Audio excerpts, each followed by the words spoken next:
वमिन सय्यिआति अमालिना मन यहदिल्लाहु फला मुदिल्ल लहु व मन युद्लिल फला हादिय लहु व अशहदु अन ला इलाहा इल्लल्लाह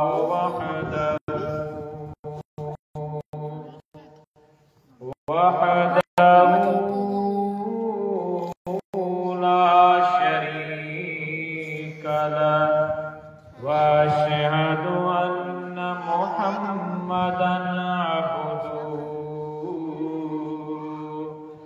अन्ना मुहम्मदन अब्दुहु व रसूलुहु अल्लाहुम्मा सल्लि अला मुहम्मद व अला आलि मुहम्मद कमा सल्लैता अला इब्राहीम व अला आलि इब्राहीम इन्नका हमीदुम मजीद। अल्लाहुम्मा बारिक अला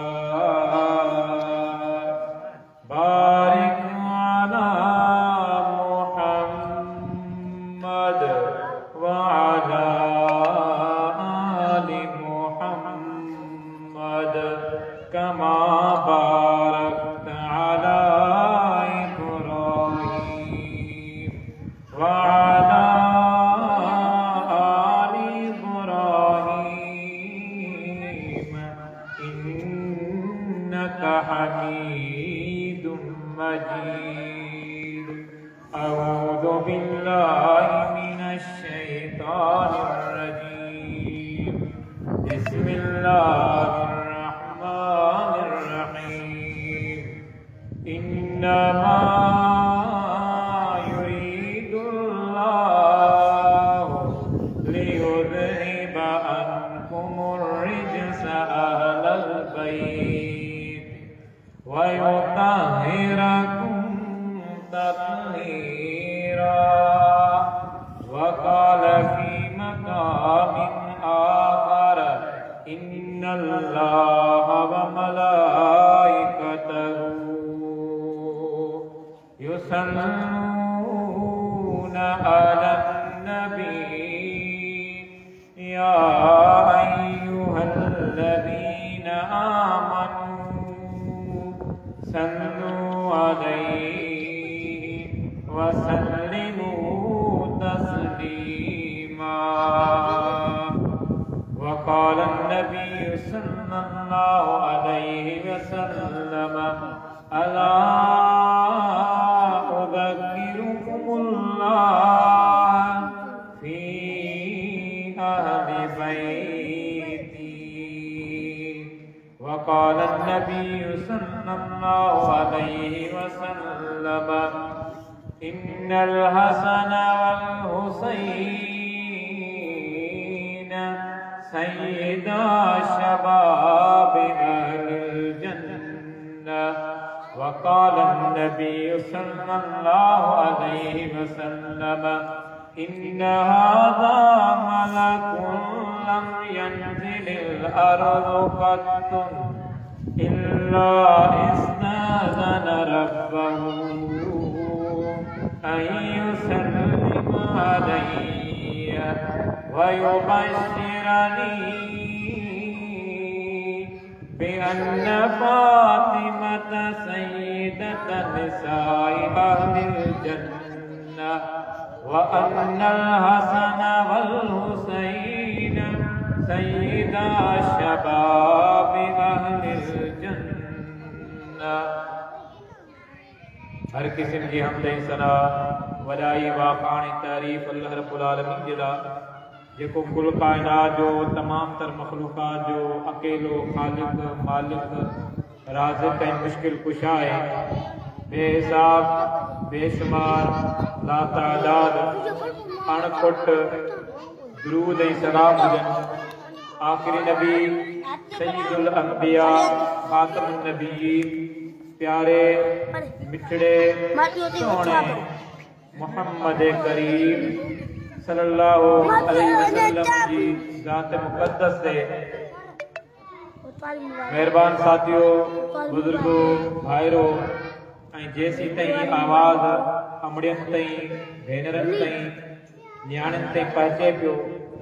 या जंहिं बि इंसान ताईं आवाज़ पहुचे पियो, यकीनन मुख़्तसर वक़्त जे लाइ तव्हांजे साम्हूं चंद गुज़ारिशूं ईमान जी ताज़गी जे लाइ, गुनाहनि जी उन काराण खे दिलियूं जेके गुनाहनि जे करे ज़ंगजी चुकियूं आहिनि, एहसास जेके मरी खपी विया उनखे दुबारा जियारण जी कोशिश कंदे अल्लाह जे कुरान मझां प्यारे पैगंबर के सरदार मोहम्मद मुस्तफ़ा के फरमान मझां ऐं अज़ीम तरीन तबको अल्लाह रब्बुल आलमीन इन धरती ते पैगंबर सगोरा मोकिलिया, नबी सगोरा रसूल इन धरती ते ईंदा रहा ऐं पंहिंजे पंहिंजे मिलियल वक़्त जे अंदर मिलियल ज़िम्मेदारी ऐं उहो जेको अज़ीम मनसब पैगंबर हुअण जो आहे वो निभाईंदे ॾाढे सोहणे सेबते कामिल अंदाज में हर पैगंबर यकीनन अल्लाह रब्बुल आलमीन जे तरफ़ां ज़मानत याफ़्ता हुयो।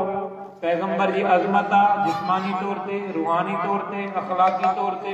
माशी तौर ते, मुआशरती तौर ते पाकीज़ा हूंदा आहिनि। उन पैगंबरनि जी तहलीम खे मद्दे नज़र रखंदे जेके इंसाननि जे लाइ रहमत बणिजी करे आया, वो इन धरती ते आऊं अमी करे सोच विचार कयूं त केतरी मखलूक गुजरी चुकी, यकीनन बेशुमार अंदाज़ो ही कोने, को गाणीटो ही कोने, को शुमार जो तसवर नदा करे सको। बेशुमार मखलूक हिन धरती ते गुजरी चुकी है, हींअर लाइ केतरी मखलूक मौजूद को अंदाज़ो कोने ऐं क़यामत ताईं केतरी मखलूक ईंदी इन जो इल्म कोन्हे, पर एतिरो इल्म बहसियत मुसलमान पाण सभिनी जो इहो नज़रियो बि आहे, इहो इल्म बि आहे, इहो पंहिंजो ईमान आहे त हिन धरती ते जेतिरी मखलूक गुज़री चुकी, जेतिरी आहे, जेतिरी अचणी आहे, इन समूरी मखलूक जे अंदर सब खां आला अरफा एहतराम में, मकाम में, शान में, अज़मत में, रुतबे में, मर्तबे में, दर्जे में वो अजीम तबको नबियन सगोरन पैगंबर सगोरन अल्लाह वो अज़मत कुरान मजीद में जिक्र कयो, कोई हदीस जे किताबन में आहे, वो अगली अजीम ऐं रोशन तरीन तारीख़ आहे जेका ज़माने सदियन खां हलंदी अचे। पोइ आऊं अमी थोरो गौर फिक्र कयो इन ई ज़ाविये सां, इन ई सोच सां, हिन धरती ते केतिरा ख़ानदान गुज़री चुका, को अंदाज़ो आहे, को तसवर करे सघूं था त हिन धरती ते, हिन दुनिया जी तारीख़ में केतिरा ख़ानदान, केतिरा कुटुंब, केतिरा वेड़ा, केतिरियूं फैमिलियूं गुज़री चुकियूं, यकीनन को अंदाज़ो कोन्हे। ऐं हींअर दुनिया में केतिरा ख़ानदान मौजूद आहिनि, को तसवर, को अंदाज़ो, ऐं क़यामत ताईं केतिरा ख़ानदान जुड़ंदा रहंदा, ईंदा रहंदा। पर उन्हनि सभिनी मां बहसियत मुसलमान वरी उहा ॻाल्हि त जेको घराणो मोहम्मद मुस्तफ़ा सां, जेको कुटुंब, जेको वेड़ो, जेको ख़ानदान मोहम्मद मुस्तफ़ा समझो आहे, उन जी जेका अज़मत, एहतराम, रुतबो, दर्जो आहे, अहिड़ो ख़ानदान ॿियो को थी नथो। हर मुसलमान जो अक़ीदो अरबी ॿोली जे अंदरि ॿ हिकिड़ा लफ़्ज़ इस्तेमाल थींदा आहिनि, अहल बैत, अहलुल बैत बि चऊं अलिफ लाम सां। अहल जी माना आहे वारा ऐं बैत जी माना आहे घर, यानी आम तौर ते सोली सिंधी में समझाणी घर वारा। लुगत जे अंदर, अदब जे अंदर, बोली जे अंदर, लफ्ज़न जी माना जे अंदर बिल्कुल आम ऐं सादा मफ़हूम में अहल बैत मतलब घर वारा। हाणे चऊं था घर वारनि में उन खानदान में कहिड़ा कहिड़ा रिश्ता जुड़नि था। पाण ऐं अंदाज़ो लॻायूं पंहिंजे मकामी लिटरेचर में, पंहिंजे लोक किस्सनि में, लोक ॿोली में, आम इलाक़ाई ॿोली में, चाहे वो इलाइक़ो कहिड़ो ॿोली,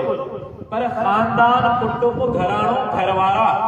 उन रिश्तनि में हिकिड़ो अज़ीम रिश्तो जेको इब्तिदाई तौर ते जुड़े थो उहो आहे घरवारी, जंहिंखे घरवारी चऊं। उर्दू में अहलिया लफ़्ज़ मां उर्दू सिंधी में भी इस्तेमाल कयूं था। हाणे जो कुरान मजीद में अल्लाह रब्बुल आलमीन इन लफ़्ज़ खे किथे किथे ज़िक्र कयो। घराणो, खानदान, कुटुंब, फैमिली, इहो पाण लफ़्ज़ इस्तेमाल कयोसीं जेको आम तौर ते अहल बैत जी लफ़्ज़ी माना आहे जेका अरबी ॿोली जे अंदरि, जेको पाण सिंधी उर्दू मक़ामी ॿोलियुनि में इस्तेमाल कयूं। घर वारा, हाणे पैगंबर जो घराणो, पैगंबर जो खानदान, हाणे इन मां इस्तिलाह में अहल बैत मां पाण इस्लाम जी तारीख़ में सीरत जी दुनिया में छा था वठूं, मोहम्मद मुस्तफ़ा सम्झा घरवारा, मोहम्मद मुस्तफ़ा सल्लल्लाहु अलैहि वसल्लम जो घराणो। कुरान मजीद में अहल बैत जो लफ़्ज़ अल्लाह टिनि जायुनि ते इस्तेमाल कयो। हिकिड़ो सूरह अहज़ाब में इन्नमा युरीदुल्लाहु लियुज़हिबा अन्कुम अर्रिज्स अहलल बैत व युतहिरकुम तत्हीरा।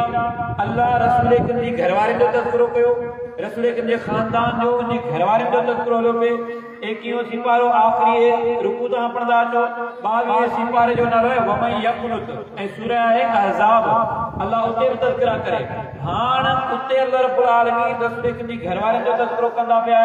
फरमाई इन्नमा युरीदुल्लाहु लियुज़हिबा अन्कुम अर्रिज्स अहलल बैत, उते अल्लाह से लफ़्ज़ इस्तेमाल कयो अहल बैत। वरी तव्हां कुरान मजीद में पढ़ो, इब्राहिम अलैहिस्सलाम कुरान जी जमार में पहुची चुको, उम्र रसीद आहे, पीर सन आहे, माण्हुनि खे अक़ीदा थो ॿुधाए, औलाद ॾियण वारो अल्लाह, औलाद खसण वारो अल्लाह, जंहिंखे चाहे पुट ॾे, जंहिंखे चाहे धीअरूं ॾे, जंहिंखे चाहे ॿई ॾे, जंहिंखे चाहे ॾेई खसे, जंहिंखे चाहे कुझु बि न ॾे, जंहिंखे जॾहिं चाहे जीअं चाहे। अल्लाह रब्बुल आलमीन हर मामले ते कुदरत वारो, हर मुस्लमान जो अक़ीदो ये कुरान मजीद में सवे आयतूं तव्हांखे मिलनि। अल्लाह रब्बुल आलमीन जी उन तौहीद जी प्रचार कंदे कंदे इब्राहिम अलैहिस्सलाम कुरान जी जमार खे पहुतो। इब्राहिम अलैहिस्सलाम उम्र रसीदा थी चुको आहे, ख़्वाहिश आहे, तलब आहे, रब्बे हबली मिनस सालिहीन, परवरदिगार औलाद अता फरमा पर नेक हुजे, साले हुजे। हाण अल्लाह से बशारत दे कुरान जी जमार में ज़ाहिरी असबाब कोन आहिनि, फरिश्तो पैगाम पहुचाए,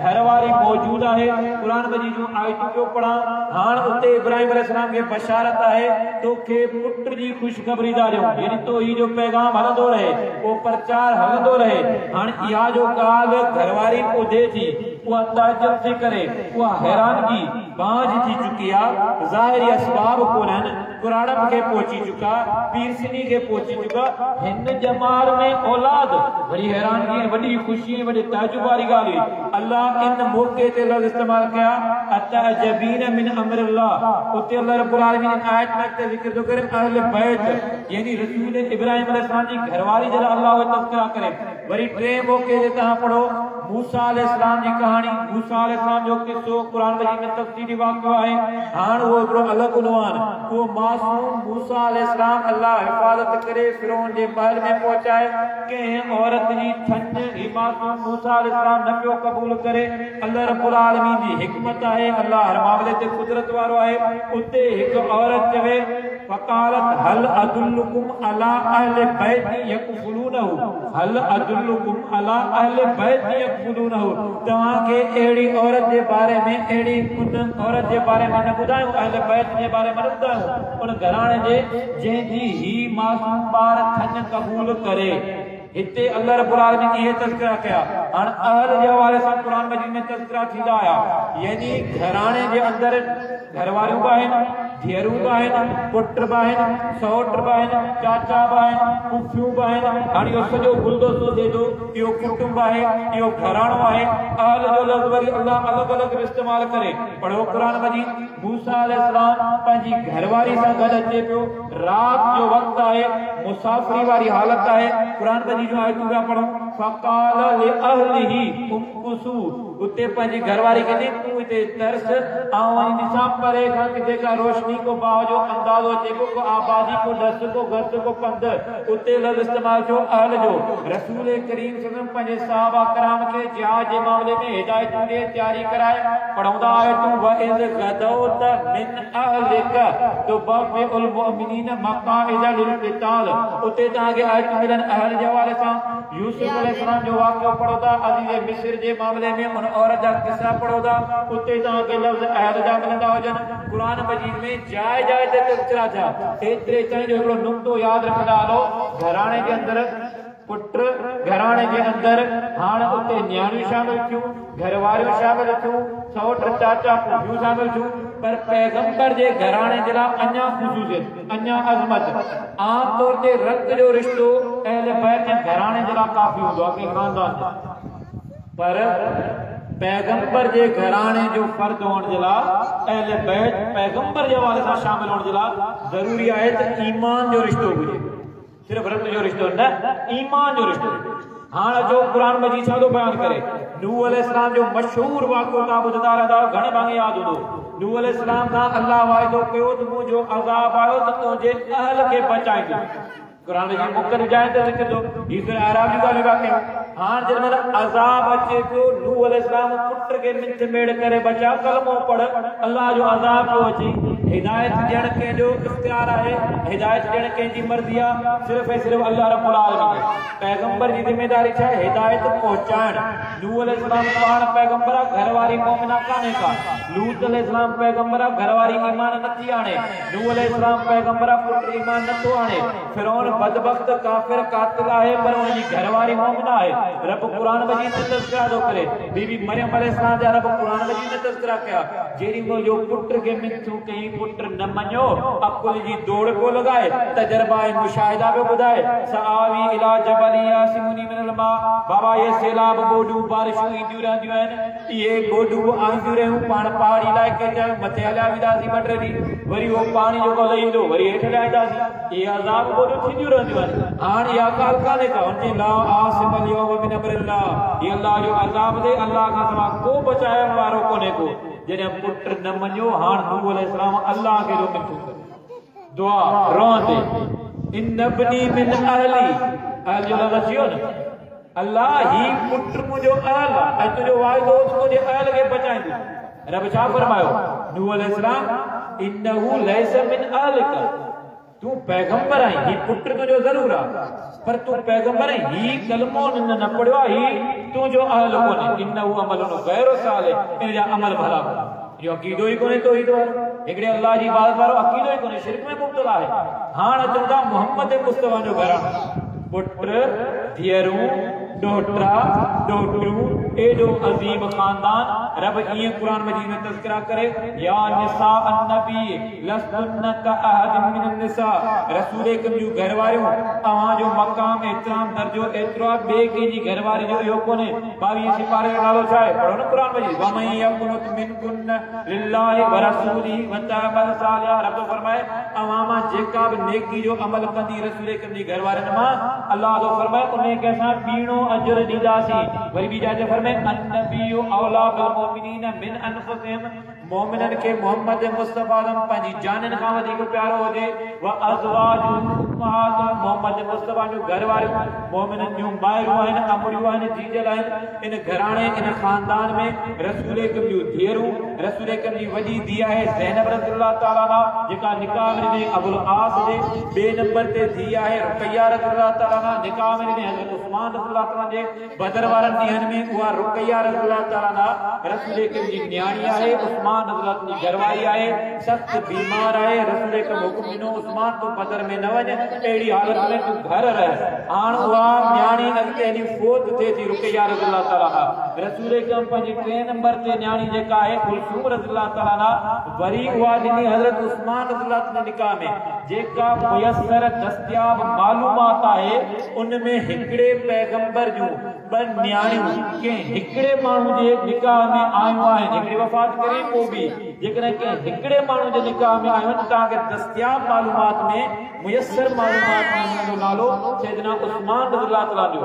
जो जॾहिं इन हज़रत उस्मान रज़ियल्लाहु जी शहादत थिए थी, सैयदना अली रज़ियल्लाहु जी शहादत जे मौके ते हज़रत उस्मान रज़ियल्लाहु जी शहादत वारे मौके ते मुखातिब थींदे चवे थो, नहजुल बलागा जे अंदर जुमला मौजूद आहिनि, एॾा अज़ीम जुमला जी साहिब त रसूलुल्लाह सल्लल्लाहु अलैहि वसल्लम कमा साहिबना उस्मान रज़ियल्लाहु तू भी सहाबी है मोहम्मद मुस्तफा जो आऊं भी जीअं सहाबी आहियां जीअं असीं सहाबी आसीं, अलिम त मिन रसूलिल्लाह सल्लल्लाहु अलैहि वसल्लम तो इल्म हासिल कयो मोहम्मद मुस्तफा खां, असां भी जीअं इल्म हासिल कयो मोहम्मद मुस्तफा खां, समेत मिन रसूलिल्लाह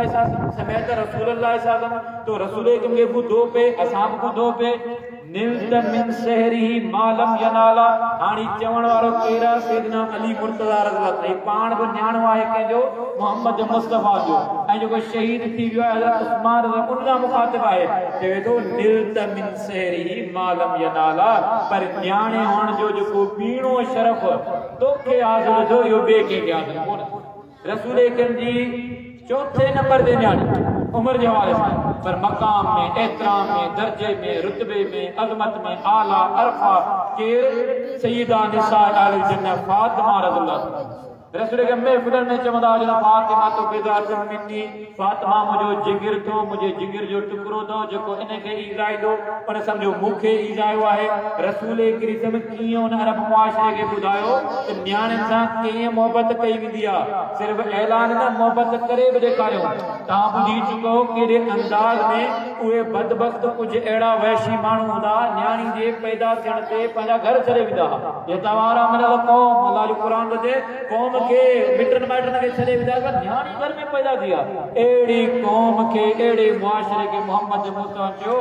ऐलान करे चई न्याणी ॼमे थी आहे रहमत तो अल्लाह, न्याणी ॼमे अकीको कयो, ख़ुशी जो इज़हार कयो, न्याणी ॼमे परवरिश तरबियत तइलीम ईअं करणी आहे जीअं पुट जी। रसूल करे थो आउं तव्हांखे बशारत थो ॾियां जन्नत जूं, ऐं वरी रसूल न्याणियुनि सां मोहबत करे ॾेखारी, महफ़िल में अचे हथ ते चुमी ॾियनि, पंहिंजी जाइ ॾियनि, पंहिंजी चादर ॾियनि, रसूल सिर्फ़ु न्याणी त न्याणी पर न्याणी जे औलाद सां बि मोहबतूं। तव्हां ॿुधी चुको त 4 रसूल जूं न्याणियूं, ज़ैनब रज़ियल्लाहु तआला अन्हा, रुक़ैया रज़ियल्लाहु तआला अन्हा, कुलसूम रज़ियल्लाहु तआला अन्हा, फातिमा रज़ियल्लाहु तआला अन्हा, रसूल जा पुत्र कासिम रज़ियल्लाहु तआला अन्हु, रसूल जो पुत्र ताहिर तारीख़ में नालो तय्यब अब्दुल्लाह, हिकड़े ही पुत्र जा ॿ टे नाला प्यार मजा मोहबत मजा, हिकड़े 1.25 साल 1.5 साल जो हिकड़ो पुत्र जो वफ़ात करे वियो। औलाद ॾियण वारो केर, अक़ीदनि जी पुख्तगी अज़मत अल्लाह, औलाद खसण वारो केर अल्लाह। वरी रसूल करीम जे टियों पुत्र आहे इब्राहीम रज़ियल्लाहु तआला अन्हु, रसूल खे फरमायो जेकॾहिं इहो वॾो थियो आहे जवान थियो आहे त उनखे उम्मीद आहे अल्लाह ने नबी बनाया, पर अल्लाह रब्बुल आलमीन इन पुत्र खे तक़रीबन 1.25 साल जो 1.5 साल जो थियो आहे, उहो रसूल जे हथड़नि ते वफ़ात थिए थी। रसूल जी ॿार मुबारक इब्राहीम मासूम आहे, रसूल जे अखियुनि मां लुड़क पिया अचनि, सहाबा ॾिसंदे चवनि मोहम्मद मुस्तफा अवां सबर जी तलकीन करण वारा, अवां जे अखियुनि मां लुड़क जी असां अहिड़ो जुमिलो को बि नथा चऊं जंहिंसां रब नाराज़ थिए, असां रब जी रज़ा ते राज़ी आहियूं, पर ही फितरत आहे, ही गम आहे, उहो गम जी कैफ़ियत रसूल खे ॿुधाई आहे। वरी न्याणियुनि जी औलाद सां मोहबत, रसूल जी वॾी धीउ ज़ैनब उन जी धीउ आहे उमामा, रसूल जमात जी नमाज़ कराईंदो हुजे, अरब मुआशरे खे पैगाम लिखियल घर जूं मोहबतूं पंहिंजी जाइ ते निर्वार मोहबतूं आहिनि, हे बेग़र्ज़ क़िस्म जूं मोहबतूं आहिनि। जमात जी नमाज़ में रसूल करीम सजदो कनि, पुठनि ते चढ़ी अचे मासूम न्याणी, न्याणी जो औलाद उमामा रज़ियल्लाहु, रसूल सजदा ड्रिगा कनि, रसूल नमाज़ जी दौरान उनखे खणंदा हुजनि। मुआशरे खे इहो पैगाम ॾिनो हुयो, ॾोहिटनि सां बि मोहबत, ॾोहिटियुनि सां बि मोहबत आहे, न्याणियुनि सां बि मोहबत आहे। रसूल उहे मोहबतूं ईअं बि उजागर कयूं, उन ख़ानदान जूं पारतूं बि ईअं कयूं, अलविदाई नसीहतूं चाहूं, अला उज़क्किरुकुमुल्लाह फी अहलि बैती, से मुस्लिम की रिवायत में अला उज़क्किरुकुमुल्लाह फी अहलि बैती, ओ मुझा उम्मतियो मुझा साथियो अहले बैत जे मामले में तव्हांखे पारतूं पियो कयां, उनजो ख्याल कयो वञे। रसूल खे चवंदा आऊं तव्हां में छॾियो पियो वञा क़ुरान मजीद, तव्हां में अहले बैत छॾियो पियो वञा, तव्हां में हदीस छॾियो पियो वञा, रसूल अलविदाई नसीहतूं पारतूं, हाणे रसूल करीम उहे मोहबतूं ॿारनि सां कीअं कनि। रसूल जा ॾोहिटा गुल, एॾा पसंद जा गुल, ही शहज़ादा ॾोहिटनि जा नाला रसूल पाण रखे, इब्नई चवनि, इब्नी चवनि, ॿ पुट मुंहिंजा, मुंहिंजो पुट केर हसन रज़ियल्लाहु तआला अन्हु, केर हुसैन रज़ियल्लाहु तआला अन्हुमा। वरी मोहबत जा अंदाज़ छा, जुमे जो खुतबो हुजे पाण खे तालीम ॾिनी वई आहे जुमे जो खुतबो हुजे तवज्जो सां ॿुधिजे पाण में ॻाल्हि ॿोल न कजे पर जेकॾहिं को ॻाल्हि ॿोल करे पियो वरी ॿियो माण्हू ॿुधण मां ॿिए खे चयो ख़ामोश जीअं न खुतबो पियो हले न रसूल खां फरमाए इहो बि इज़ाफ़ी जुमिलो अथव यानी एॾी तवज्जो सां ॿुधो पर मुस्लिम अहमद जो रिवायत पढ़ो न रसूल करीम सल्लल्लाहु जुमे जो खुतबो पिया ॾियनि साम्हूं ॾिसनि ॿ हिकिड़ा मासूम ॿार कनि पिया रिगियूं कमीसूं पातल आहिनि ॿारनि जी फितरत हलण जो अंदाज़ किथे किरी न पवनि रसूल कम खुतबो ई छॾियो रसूल कम मिंबर छॾियो रसूल कम अॻिते वधी डोड़ करे भाकुर पातो साहबा चवंदा ॾिसो हिकिड़ो हसन रज़ियल्लाहु ताला नो आहे ॿियो हुसैन रज़ियल्लाहु ताला नो आहे रसूल कम मोहब्बत करे थो चुमियूं ॾे थो भाकुर पाए थो अल्लाह रब्बुल आलमीन खां दुआऊं घुरे थो इज़हार मोहब्बत करे थो दुनिया ते पैगाम ॿुधाए थो अल्लाहुम्मा इन्नी उहिब्बुहुमा फअहिब्बहुमा वअहिब्ब मन युहिब्बुहुमा अल्लाह मूंखे ॾाढा प्यारा आहिनि अल्लाह मुंहिंजा ॾोहिटा मुंहिंजा पुटड़ा मूंखे वॾा प्यारा आहिनि अल्लाह तूं बि हिन सां मोहब्बत अल्लाह जेको इन्हनि सां मोहब्बत करे अल्लाह तूं उन माण्हू सां मोहब्बत कर रसूल करीम सल्लल्लाहु पुट पालियो ज़ैद रज़ियल्लाहु ताला कुरान मजीद में सूरह अहज़ाब में नालो पायो इन साहबी इन जो पुट है उसामा नंढड़ो आहे मासूम आहे हसन हुसैन रज़ियल्लाहु ताला जो हम उम्र आहे उन्हनि सां खेॾे थो रसूल करीम उन सां मोहब्बत आहे हिकिड़े जगह हसन रज़ियल्लाहु ताला नो उसामा रज़ियल्लाहु ताला ॿई खेॾनि पिया रसूल करीम ॿिन्ही खे भाकुर पाए अल्लाह खां उहे दुआऊं थो घुरे अल्लाह मूंखे ॿई प्यारा थी उसामा बि प्यारो आहे हसन बि प्यारो आहे वरी किथे हुसैन रज़ियल्लाहु ताला वरी नमाज़ में रसूल करीम हुजनि सजदे में पुठनि ते चढ़ी अचे हुसैन रज़ियल्लाहु ताला एॾियूं अकीका पाण कन नाला पाण रखन रस्ते ते वजन पे बुखारी शरीफ की रिवायत मुस्लिम शरीफ की रिवायत चैप्टर उन्वान मिलन ताके बाब ताके मिलन फजाइल असहाब नबी सल्लल्लाहु बाब मनाकिब हसन वल हुसैन रसूल कम बाहर वजन पे सहाबा कराम के चवन पे हिकड़े कुले ते हजरत हसन रज़ियल्लाहु अन्हु के कयो दन बे कुले ते हजरत हुसैन रज़ियल्लाहु अन्हु के मानन के चवन पे हुमा रिहा नताया मिन दुनिया हुमा रिहा नताया मिन दुनिया इन कचहरी में महफिल में पाण वेही हिक ॿिए सां ॻाल्हि ॿोल कयूं अदा परफ्यूम भली कहिड़ी आला मुंहिंजी फरमाइश तेज आई भली आ ॾकी आ सस्ती आ महांगी आ अतर कहिड़ो सुगंध कहिड़ी महक कहिड़ी हुबकार कहिड़ी खुशबू कहिड़ी अॼु ॿुधो मोहम्मद मुस्तफा जी खुशबू अॼु ॿुधो मोहम्मद मुस्तफा जी पसंदि जा गुल हिते वेही करे पाण हिक ॿिए खां पुछा करो 5 नाला 10 नाला अची वेंदा हेॾा मोहम्मद मुस्तफा दुनिया खे पैगाम ॾियनि था होमा रिहा नताया मिन दुनिया ही हिकिड़े कुले ते हसन वेठो आहे बे कुले ते हुसैन रज़ियल्लाहु अन्हु वेठो आहे चवंदा ही मुंहिंजी पसंदि जा गुल ये पैगाम आहे त हिन मां तव्हांखे खुशबू ई खुशबू मिलंदी इन मां तव्हांखे किरदार जी खुशबू इन मां तव्हांखे ईमान जी खुशबू इन मां तव्हांखे अक़ीदे जी खुशबू इन मां तव्हांखे अखलाक जी खुशबू इन मां तव्हांखे सब्र शुक्र जी खुशबू एॾा अज़ीम किरदार आहिनि रसूल के फरमाइनि था सुनन इब्न माजा जी रिवायत आहे उन में रसूल के कीअं मोहब्बत जो अंदाज़ सहाबा तज़किरा था कनि फ़ैज़ा हुसैन यलअबु फी सक्का फरमाइनि त रसूल के सहाबा सां वञनि पिया हिकिड़ी जाइ ते ॾिठो त ॿारड़ा पाण में रांदि रूंद में मशगूल आहिनि हाणे उन्हनि ॿारड़नि में ॾिठे त हुसैन रज़ियल्लाहु ताला अन्हु आहे हुसैन रज़ियल्लाहु ताला ॿारनि सां खेॾे पियो रसूल कम नानो आहे केॾो अज़ीम नानो केॾा अज़ीम ॾोहिटा केॾा अज़ीम साथी उहे नोट कनि पिया वञूं कंहिं कमकार पिया कंहिं दावत में रसूल कंहिंजो साहबी रसूल के उन्हनि खां उमर भरा थिया ॿार नंढा विखूं वधाई साहबी नोट थो करे रसूल जे हलण मुबारक जो अंदाज़ पैर जा कदम रसूल कदम मुबारक ईअं पिया खणनि तां त हुसैन सुञाणे न सघे हुसैन जी नज़र न पवे हाणे हुसैन रज़ियल्लाहु अन्हु ॿारनि सां खेॾे पियो जेॾीमहिल वेझे पहुची आहे त हज़रत हुसैन रज़ियल्लाहु अन्हु जी नज़र पइजी मोहम्मद मुस्तफा हुन नाने ते नज़र पइजी वई हाणे हज़रत हुसैन रज़ियल्लाहु अन्हु भॼे थो डुके थो डोड़े थो हाणे डोड़ण डुकण जा अंदाज़ साहबी ज़िक्र थो करे सुनन इब्न माजा जी रिवायत फरमाए यफिरु हा हुना व हा हुना युज़ाहिबु नबी सल्लल्लाहु अलैहि वसल्लम ॿार जी फिर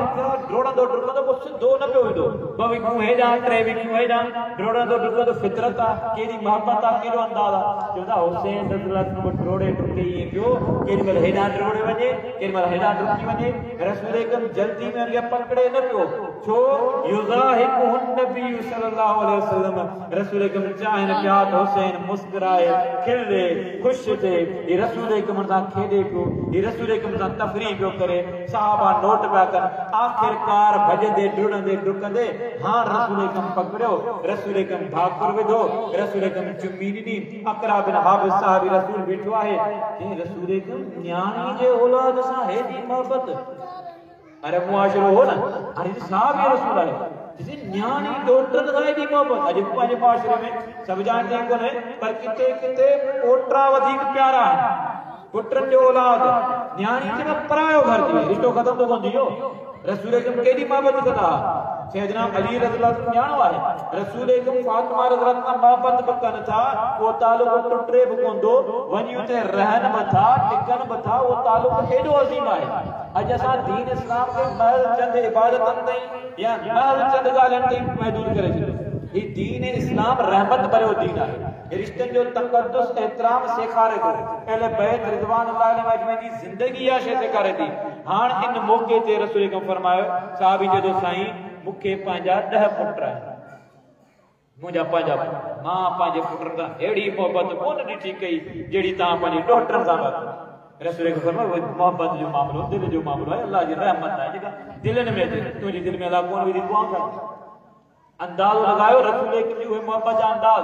तज़किरा सुने तिरमिज़ी की रिवायत पढ़ो ना रसूल के फरमाया कि इन्ना हाज़ा मलक लम यंज़िल अर्ज़ कत्तुन इल्ला इस्तादन रब्बहु अन युसल्लिम अलैया व युबश्शिरनी बि अन्ना फातिमता सय्यदत निसाए अहलिल जन्नह व अन्नल हसन वल हुसैन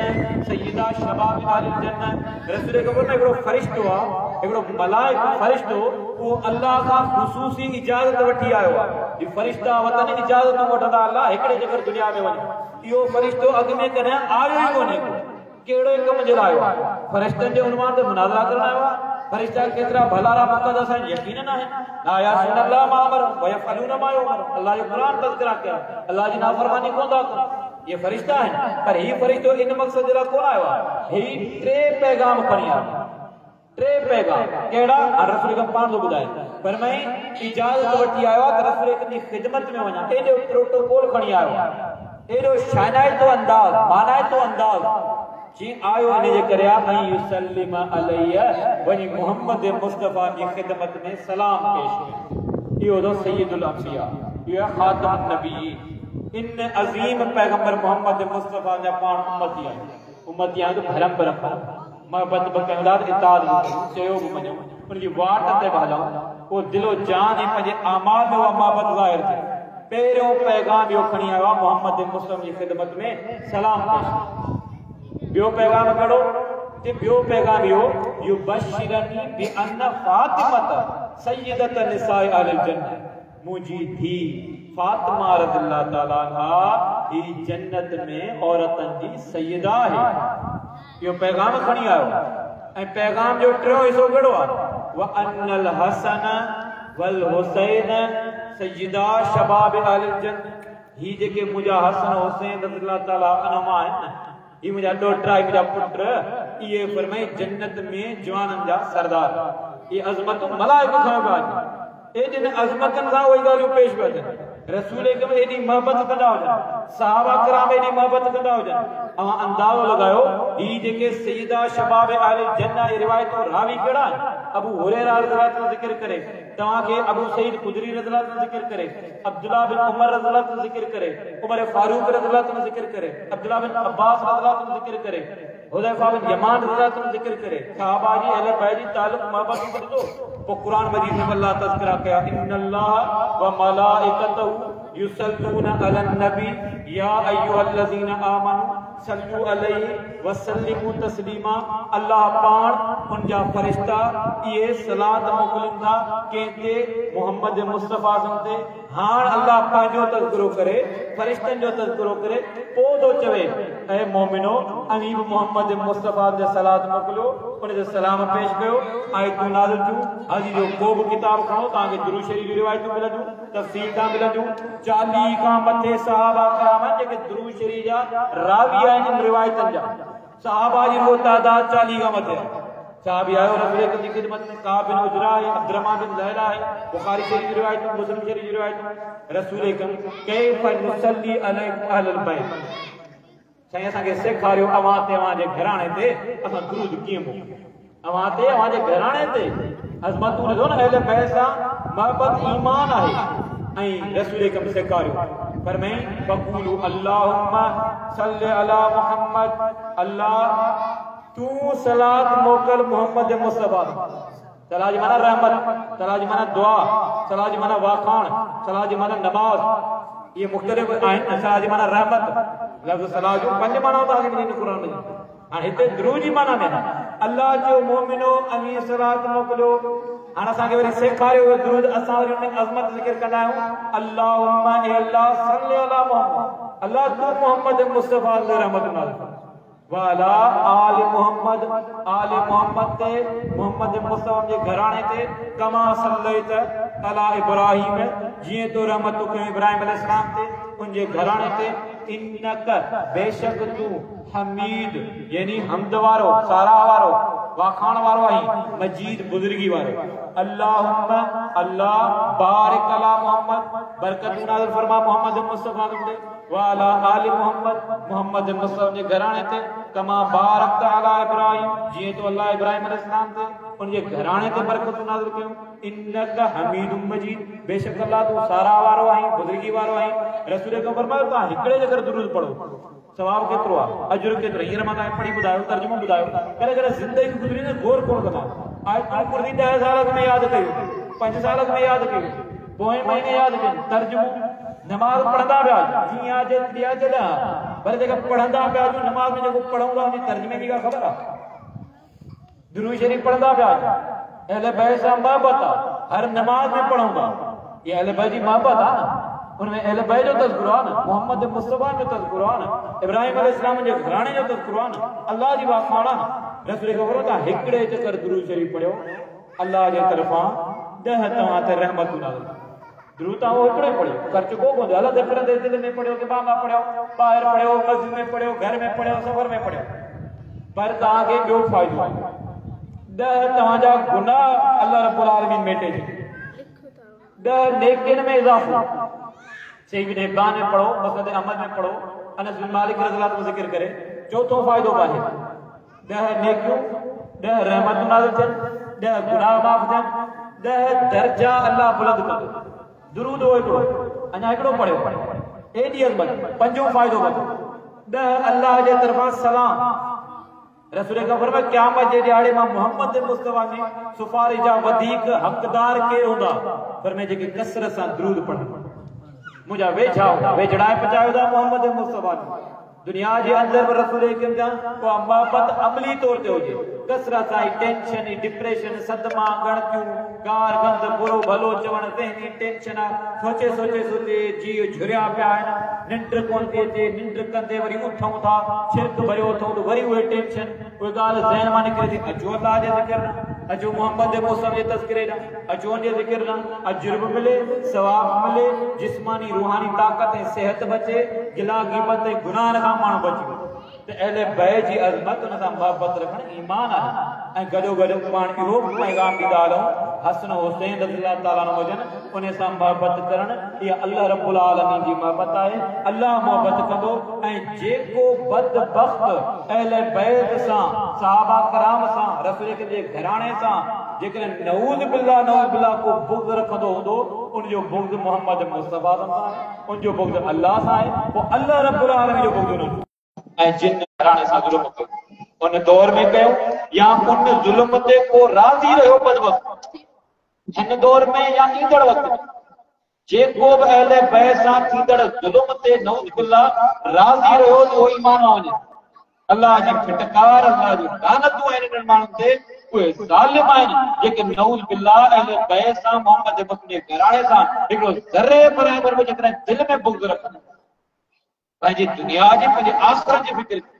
अहले बैत जो वाट जेका रसूल के अलविदाई पारत नसीहत में कया, अला उज़किरुकुमुल्लाह फी अहले बैती, मुंहिंजा साथियो तव्हांखे अहले बैत जे मामले में पारत कयो पिया, उनजे मामले में तव्हांखे अल्लाह जो डप थो ॾियां त मुंहिंजा भाइरो अहले बैत सां मोहब्बत इहो ईमान जी तक़ाज़ा आहे। ऐं पैगाम इहो आहे, ज़िंदगी बि ईअं गुज़ारियो जहिड़ो अहले बैत जो अक़ीदो, अहिड़ो अक़ीदो अपनायो। यकीनन अहले बैत जो अक़ीदो छा आहे? हिकिड़े अल्लाह जी इबादत कई वेंदी, उन सां गॾु कंहिंखे शरीक कोन कबो। अहले बैत क़ुरान मजीद सां मोहब्बत करण वारा, अहले बैत रसूल अकरम जे फरमान जी ज़िंदगी ते हलण वारा, सब्र करण वारा, एहसास, सब्र, शुक्र जी ज़िंदगी गुज़ारण वारा, इल्म सां जुड़ियल रहण वारा। तव्हां अंदाज़ लॻायो त अहले बैत जी ज़िंदगी खे पाण पढ़ियो केतिरा आहिनि, केतिरो पाण उन अंदाज़ में सिखिया पिरायो आहे।